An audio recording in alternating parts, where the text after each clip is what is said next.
স্যারের বউ আন্টি খুব লোভী ছিল। আমার কাছে যখন তখন জামা কাপড় টাকা পয়সা চাইতো। আন্টির একটা মেয়ে আছে, দেখতে খুব সুন্দরী। আন্টি একদিন আমার কাছে 5,000 টাকা চাইল আর বলল, আমি তোমাকে এমন কিছু দিব যা কেউ দিতে পারবে না। তারপর মাত্র 5,000 টাকার বিনিময়ে আন্টির 12 বছরের মেয়েকে দিয়ে যা করেছিল তা শুনলে তোমাদের মাথা গরম হয়ে যাবে। তাহলে মূল গল্পটা বলি। কলেজে ওঠার পর আমার একজন গণিত টিচারের প্রয়োজন হয়, তবে সবাইকে বলেও সেরকম ভালো টিচারের খোঁজ পাইনি। শেষে আমাদের ক্লাসে একটা মেয়েকে ওর স্যারের ব্যাপারে কথা বলতে শুনে ওকে গিয়ে জিজ্ঞেস করলাম। জানতে পারলাম কলেজের পাশেই একজন থাকে, উনি খুবই ভালো গণিত পড়ায়। মেয়েটার নাম আর ফোন নাম্বার নিলাম। পরের দিন সকালে ও দাঁড়াল কলেজের গেটের সামনে, আমিও পৌঁছালাম। তারপর ওর সাথেই স্যারের বাড়ি গেলাম। 3 মাস উনার কাছে পড়তে পড়তে কিছু জিনিস আমি খুব ভালোভাবে বুঝতে পারলাম। স্যার মানুষ হিসেবে খুব যে বাজে তা নয়, চালাক চতুর তো খুবই, তবে পড়িয়েও খুব একটা বেশি আয় করে না। গরিবের জন্য প্রায় সময় কানে আসতো নানান রকম কথা। স্যারের বউয়ের নাম তুপসি। স্যার আমাদের টিচার বলে আমরা সবাই তার বুকে অ্যান্টি বলেই ডাকতাম। এই সময়ের মধ্যে আরও একটা জিনিস আমি খুব ভালো লক্ষ্য করলাম, সেটা হলো অ্যান্টি স্যারকে নিয়ে অনেক অভাব বোধ করেন। সে তার বউ বাচ্চার সব চাহিদা পূরণ করতে পারে না, তবে উনাকে নিয়ে সেরকম ভাবে তখন কোনো কিছু ভাবিনি। আমার বাবার বেশ টাকা পয়সা থাকায় আমি সবসময় খুব ভালো জামা কাপড় পরে যেতাম। দামি বাইক কিনে দিয়েছিল বাবা, তাতে করে পড়তে যেতাম। তবে বাবার করা আদেশ ছিল আমি যেন বাইক নিয়ে কলেজে না যাই, আর তার সেই আদেশ আমি মেনে নিয়েছি। একটা জিনিস আমি লক্ষ্য করেছিলাম যে স্যারের মেয়ের আমার প্রতি একটা আলাদা নজর ছিল। সেটা ছিল শুধুমাত্র আমার ব্যবহার করা দামি জিনিসগুলোর জন্য। এরকম ভাবেই ঈদের সময় এসে গেল। সবাই নতুন জামা কাপড় কেনা নিয়ে আলোচনা শুরু করলাম। যেহেতু আমাদের কলেজের প্রথম বছর আমরা একসাথে ঈদ করার প্ল্যান করলাম, আর আমার বাইক থাকায় আমার সহপাঠীরাও খুব ইচ্ছুক আমার সাথে বাইকে করে ঘুরে বেড়াতো। আমার কাছেও সেটা এক নতুন ব্যাপার। ঈদের প্রায় মাসখানেক আগের কথা, আমরা পড়াশোনা করে বের হতেই স্যার আমাকে বলেন। স্যার বলল, তোমাদের আন্টিকে একটু মার্কেটে নামিয়ে দিও, সে নাকি কিছু কেনাকাটা করবে। মার্কেটটা বেশ দূরেই উনাদের বাড়ি থেকে, অটো করে যেতে হয়। বুঝলাম অটোর টাকা বাঁচানোর জন্যই এই পন্থা নেয়া, কারণ স্যার অ্যান্টিকে বলেছিল সে যেন ফেরার সময় হেঁটে চলে আসে। আমি উনাকে বসিয়ে নিয়ে গেলাম। অ্যান্টি কোনোদিন বাইকে বসেনি বলে তার খুব ভয়। সে বাইকে উঠল, আমি তাকে নিয়ে মার্কেটে গেলাম। মার্কেটের কাছে আসলাম, সেখান থেকে আমার বাড়ি সোজা রাস্তা, আর স্যারের বাড়ি উল্টো রাস্তায়, মানে আবার পিছনে যেতে হয়। অ্যান্টি বলল, একটু দাঁড়াবে? আমার বেশি কিছু না, একটা জামা কিনব, কিনা হয়ে গেলে আমাকে একটু ছেড়ে দিও বাড়িতে। আমি রাজি হয়ে গেলাম। বুঝলাম উনারও আমার প্রতি অন্য উদ্দেশ্য আছে। আবারও একই রকমভাবে ফিরলাম। অ্যান্টি আমায় বলল, তুমি এখানে আমাকে নামিয়ে দাও, তোমার স্যার দেখলে আমায় বকা দিবে, বলবে পায়ে হেঁটে আসতে বলেছিলাম, আর তুমি অন্যকে কষ্ট দিয়ে বাইক দিয়ে আসলে, তার খরচ বাড়ালে। আমি আন্টিকে এখানেই বাইক থেকে নামিয়ে দিলাম। পরের দিন আমি একটু আগেই চলে যাই পড়তে। বাইরে দাঁড়িয়ে শুনতে পাই অ্যান্টির কান্নার আওয়াজ। স্যারের কাছে টাকা নেই, তার বউ ছেলেকে কিছু কিনে দিতে পারছে না। আমার মাথায় একটা প্ল্যান এল। সেদিন বাড়িতে ফিরে মাকে বললাম, আমার তো অনেক নতুন জামা আছে যেগুলোর ভাঁজও ভাঙ্গিনি, সেগুলো আমি গরিবদের দেব। মা তো শুনেই লাফিয়ে উঠল ছেলের মুখে এই কথা শুনে। আমি বেছে বেছে আমার 4-5টা না পরা দামি শার্ট আর টি শার্ট নিলাম। ক্লাস শেষ করে সবাই চলে গেলেও আমি বাইরে বাজারের কাছে অপেক্ষা করতে লাগলাম, কারণ অ্যান্টি রোজ বাজার করতে আসতো। অ্যান্টি আসতেই আমি ব্যাগ থেকে বার করে জামাগুলো দিতে গেলাম। অ্যান্টি কিছুতেই নেবে না। অ্যান্টি বলল, আমি এসব কিছুতেই নিতে পারবো না। দেখো, তোমার স্যার জানতে পারলে খুব রাগারাগি করবে। এই শাড়ি জামাকাপড় আমি নিতে পারবো না। আমি অনেক অনুরোধ করার পরে উনি রাজি হল। অ্যান্টিক এখন দিও না, তুমি বরং দুপুর 3টের সময় এসো। আমি বাড়ি ফিরে মাকে বলে তার একটা পুরনো দামি শাড়িও নিলাম। শাড়িগুলো মা একদিনও পরেনি, সেগুলো গিফট পেয়েছিল, তবে মা অত চকচকে শাড়ি পছন্দ করে না। আমি দুপুরে গেলাম। স্যার বাইরে গেছে কোনো কাজে, সন্ধে বেলা ফিরবে। মেয়ে স্কুলে। স্কুল শেষ হবে 4টাতে। তারপর কোচিং করে ফিরতে ফিরতে 6টা। আমি শাড়ি আর জামা গিফট দিতেই অ্যান্টির চোখে আমি হাসি দেখলাম। সেটা খুশির হাসি যে নয় তা বোঝার আমার যথেষ্ট ক্ষমতা ছিল। সেটা ছিল এক প্রকার লোভের হাসি। প্রথমে খুব বাহানা করছিল সেগুলো না নেয়ার জন্য।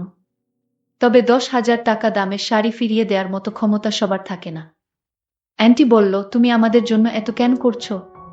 আমি তো তোমাকে কিছুই দিতে পারবো না এর বদলে। আমি বললাম, কি যে বল না অ্যান্টি, আমার কিছুই চাই না তোমার থেকে। আন্টি বলল, না, এর বদলে আমার তোমাকে কিছু দেওয়া উচিত। আমি বললাম, না আন্টি, আমার কিছু লাগবে না। আমার যদি কোনো সময় কিছুর প্রয়োজন হয় তাহলে আমি চেয়ে নিব। আমি বললাম, আন্টি তোমার এই কাপড়গুলো পছন্দ তো? অ্যান্টি বলল, পছন্দ মানে 7 জন্মেও তোমার স্যার আমাকে এসব দিতে পারবে না। আর তুমি আমাকে কত দামি জামা কাপড় দিলে। আমি বলেছিলাম, এটা কিছু নয়, এরকম আরও দেব পরে। তবে আপাতত আর নেই। অ্যান্টি বলল, হ্যাঁ দিও। অ্যান্টি আমার চোখের দিকে এক অন্যরকম দৃষ্টিতে তাকিয়েছিল। তবে আমার সাহস হয়নি উনাকে কিছু বলার। আমি উঠে আসছিলাম। তখন আন্টি আমায় বলল, তোমার যে কোন সময় যা প্রয়োজন হয় আমার কাছে চেয়ে নিও। আমি বললাম, তুমি আর কি দেবে? আমিই তো তোমাকে কত কিছু দিয়ে গেলাম। অ্যান্টি বলল, আমি তোমায় এমন কিছু দিব যা কেউ দিবে না। আমি বললাম, আন্টি কি এমন জিনিস আমায় দিবে যা কেউ দিবে না আমায়? আমি চলে এলাম। বুঝলাম অ্যান্টি আমার থেকে আরও জামা কাপড় বা টাকা পেলে আমি যা বলবো তাই দিতে রাজি থাকবেন। তবে আমার কাছে আরও জামা শাড়ি থাকলেও সেগুলো আমি তখনই দিব আন্টি, যখন আমি কিছু পাবো। পরের দিন পড়তে গেলাম। স্বাভাবিকভাবে পড়ে বের হলাম। উনি বারবার পড়ার ঘরে আসছিল আর নানান বাহানায় স্যারের সাথে কথা বলছিল। আমি ভাবলাম আমি ওনাকে এমন লোভ দেখাবো যাতে সে আমার কথাই সারাদিন চিন্তা করতে থাকে, যাতে করে হতাশ হয়ে উনি নিজেই একটা পদক্ষেপ নেয়। আমাদের পড়া শেষ হতেই একদিন সবার সামনে আমাকে এসে বলল, অ্যান্টি বলল, তুমি আমাকে একটু মার্কেটের দিকে ছেড়ে দেবে? কথাটা শুনে স্যার রাগী ভাব নিয়ে অ্যান্টির দিকে তাকালেও অ্যান্টি কোনো তোয়াক্কা করল না। আমিও না বলিনি। অ্যান্টিকে বাজারে নিয়ে আসলাম। বাজার আসতেই থামাতে বলল। আমি বাইক থামাতেই উনি নেমে পড়লেন। আমি মার্কেটে নামিয়ে দিয়েই চলে গেলাম।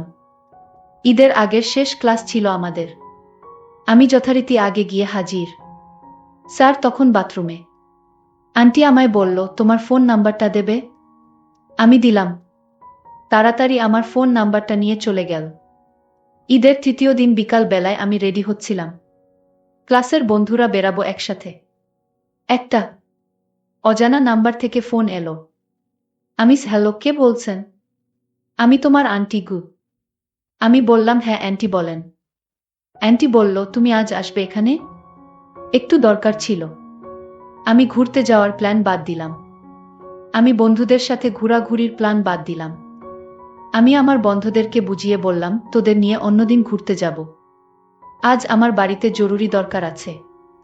আমি তাদের মিথ্যা কথা বলে স্যারের বাড়ি চলে গেলাম। ঘরের ভিতর ঢুকেই দেখি অ্যান্টি আমার দেয়া দামি শাড়িটা পরে দাঁড়িয়ে আছে। আমি আন্টিকে জিজ্ঞেস করলাম, স্যার কোথায় আন্টি? আন্টি বলল, তোমার স্যার বাড়িতে নেই। আমার মেয়েকে নিয়ে বাহিরে গেছে। মনে হয় কোথাও ঘুরতে গেছে। তাহলে আন্টি আপনি বাড়িতে একা? যাই হোক, আন্টি আমায় ফোন দিলে কেন? আন্টি বলল, দরকার ছিল। আমি বললাম, কি দরকার বলুন? অ্যান্টি বলল, তুমি যে বলেছিলে আমাকে আরও শাড়ি দেবে, দিলে না তো? আমি কি এই একটাই শাড়ি পরে ঈদ কাটাবো? আমি বললাম, তুমিও তো বলেছিলে আমাকে এমন কিছু দেবে যা অন্য কেউ দিতে পারবে না, কিন্তু দাওনি তো। অ্যান্টি বলল, এই ব্যাপার বুঝি? আমি বললাম, হ্যাঁ তাই। আন্টি তখন আমায় বলল, আচ্ছা তুমি আমায় কিছু টাকা দিতে পারবে? আমি বললাম, কত টাকা? আন্টি বলল, আমার 5,000 টাকা হলে হবে। পরে আবার দিয়ে দিব তোমায়। আমায় বিশ্বাস করে টাকাটা দাও। আমি বললাম, আন্টি আমি তোমায় টাকা দিব, কিন্তু টাকা ফেরত নিতে পারবো না। যদি ফেরতের কথা বলেন তাহলে আমি টাকা দিতে পারবো না। আচ্ছা বাবা, ঠিক আছে, আমি তোমাকে টাকা ফেরত দিব না। এখন খুশি? তাহলে 5,000 টাকা দাও। আমি আন্টিকে বললাম, আন্টি তুমি আমায় বলছিলে কি দিবে যা অন্য কেউ দিতে পারবে না। তাহলে কি দিবে আমায়? আন্টি তখন বলল, তুমি আমায় আগে টাকা দাও, তারপর দেখো আমি তোমায় কি উপহার দেই। আমি আন্টির কথা শুনে আন্টিকে বললাম, তাহলে আপনি 30 মিনিট অপেক্ষা করুন, আমি আপনার জন্য বাড়ি থেকে টাকা নিয়ে আসছি। আন্টি বলল, ঠিক আছে, তুমি তাহলে বাড়ি থেকে টাকা নিয়ে এসো, আমি অপেক্ষায় আছি তোমার। আমি তখন বাইক দিয়ে আমার বাড়ির দিকে রওনা দিলাম। আমি ঘরে ঢুকে মাইনি ব্যাগ থেকে 5,000 টাকা নিয়ে আন্টির বাসায় চলে আসলাম। আজ আমি মনে মনে ভাবতে লাগলাম, দেখি আজ আন্টি আমায় কি দেয়। মনে মনে ভাবলাম টাকা দিব পরে, আগে দেখি আন্টি কি দেয়। আমি জানতাম আন্টি আমায় কি দিবে, কিন্তু আমি যা ভেবেছি তাই কি দিবে। যাই হোক, আমি আন্টিকে বললাম, আন্টি আমি টাকা নিয়ে আসলাম, এখন তুমি আমায় কি দিবে দাও। তুমি তো বললে আমি যা দিব তা কেউ দিতে পারবে না, তাহলে কি এমন জিনিস আন্টি বলুন। আন্টি তখন বলল, আমি যা দিতে চাই সেটা দিনের বেলা হয় না। আমি বললাম, কি এমন জিনিস দিবে তাও দিনে দেওয়া যাবে না। আমি আন্টিকে বললাম, আন্টি দিনে দেওয়া যাবে না। আন্টি বলল, না, দিনে দেওয়ার নিয়ম নেই। আমি আন্টির মুখে এমন কথা শুনে অবাক হলাম। আমি তো চিন্তায় পড়ে গেলাম, দিনের বেলায় হবে না। আচ্ছা ঠিক আছে আন্টি, আপনি টাকাটা রাখুন, আপনার যখন সুবিধা হয় আপনি দিয়েন, আমি কিন্তু টাকার কথা বলছি না। আপনি আমায় কি জানি দিবেন রাতের বেলায়, আমি সেইটা নিতে চাই। তারপর আন্টি বলল, এখন তুমি বাড়ি যাও, সন্ধ্যায় আবার এসো, আজ আমাদের বাড়িতে তোমার থাকতে হবে, তাহলে আমি দিতে পারবো। আমি বললাম, কোন সমস্যা নাই আন্টি, আমি সন্ধ্যায় আসছি তোমাদের বাড়িতে। আমি যখন আন্টির বাড়ি থেকে বের হলাম, আন্টি তখন আমায় বলল, দাঁড়াও, আসার সময় বাজার থেকে বা ফার্মেসি থেকে 1 প্যাকেট ফুটকা নিয়ে এসো। আমি আন্টির কথা শুনে অবাক হয়ে গেলাম। আমি আন্টিকে বললাম, আন্টি ফুটকা দিয়ে কি হবে? আরে বোকা, তোমায় যা বলছি তা নিয়ে এসো। আমি বুঝেও না বুঝার ভান করলাম আন্টির সামনে। আমি তো আর এখন ছোট নয় যে বুঝি না, আমি সবই বুঝি। যাই হোক, আমার মনের ভিতর কেমন জানি ভয় ভয় করছে। আমি সন্ধ্যার আগে গোসল করে খেয়ে নিলাম, তারপর শরীরের পারফিউম দিলাম, তারপর ফুটকাটা নিয়ে আন্টির বাসায় চলে গেলাম। আমি আন্টির বাসায় ঢুকতেই আন্টি বলল, তুমি তো দেখি জামাই সেজে গেছো, বাহ, আজ তোমাকে অনেক সুন্দর লাগছে। আমি আন্টিকে বললাম, কি যে বলেন। আন্টি বলল, এত লজ্জা কিসের, তুমি তো আমার ছেলের মতো। আমি আন্টির কথা শুনে ভাবলাম, কি বলে আন্টি এসো, তাহলে আমি যা ভেবেছি তা কি মিথ্যা হতে চলেছে নাকি? আমি তো কিছুই বুঝতে পারি না, দেখি কি হয়, আল্লাহ ভরসা। আন্টির একটা মেয়ে আছে, খুব সুন্দরী, এইবার ইন্টার সেকেন্ড ইয়ারে পড়ে। আমি আন্টিকে বললাম, আন্টি এই নাও, তুমি ফার্মেসি থেকে আনতে বলেছিলে, নিয়ে আসলাম। আমি আন্টিকে বললাম, আন্টি কি দিবে দাও।